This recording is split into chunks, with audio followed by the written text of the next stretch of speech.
எந்த பக்கம் காலை வச்சாலும் அங்க ஒரு கனிவெடி நமக்காக வெயிட் பண்ணிக்கிட்டே இருக்கும்.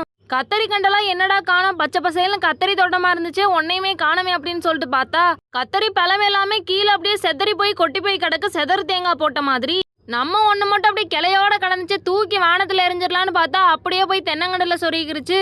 நீ வேற என்ன பண்ணிக்கிட்டு இருக்க அப்படின்னு கரடி வேற அடிக்கடி நம்மளை வந்து பார்த்துட்டு போயிருது. நம்ம கரடி வாயில மாட்டிட்டு எடுத்தாலே அப்படி ஒரு ரைஸ் மில்ல மாட்டிட்டு எடுத்த மாதிரி தான் அந்த அளவுக்கு நச்சு வச்சிருக்கு பாருங்க இந்த பெரிய கத்திரிக்காயை. கத்திரி தோட்டத்துக்குள்ள நம்ம மாடு எல்லாமே விட்டுட்டோம்ல, காயெல்லாமே பறிச்சு சாப்பிட்டதுக்கு அப்புறம் அந்த செடியுமே புடுங்கி வச்சுட்டோம். அவ்வளோ ஆசையா இந்த கத்திரி செடியெல்லாம் நட்டு வளர்த்து காயெல்லாம் பறிக்கலாம்னு பார்த்தா ரேட்டு வேற குறைஞ்சு விட்டு இப்படி மொத்தமா புடுங்கி போட்டு உழுகுற நிலமா வந்துருச்சு. அப்படியும் சில செடி வெட்டி விட்டதுக்கு அப்புறம் அப்படியே துளிர் விட்டு மழைக்கு நல்லா காயெல்லாமே பிடிச்சிருக்கு. கொஞ்சம் மட்டும் காயெல்லாம் பறிச்சுட்டு போலான்னு பார்த்தா எங்க அம்மா பத்தைகளை இறங்கி ஒரு நடைய கட்ட ஆரம்பிச்சிட்டாங்க. கட்டில ஒரு இடத்துல மட்டும் ஒரு 100 பட்டாம்பூச்சி ஒரே இடத்துல டெய்லி நின்றுகிட்டே இருக்கு. அந்த அருமையெல்லாம் பார்த்துட்டு அப்படியே வீட்டை பக்கம் கிளம்பலான்ட்டு கிளம்பி வந்தாச்சுங்க.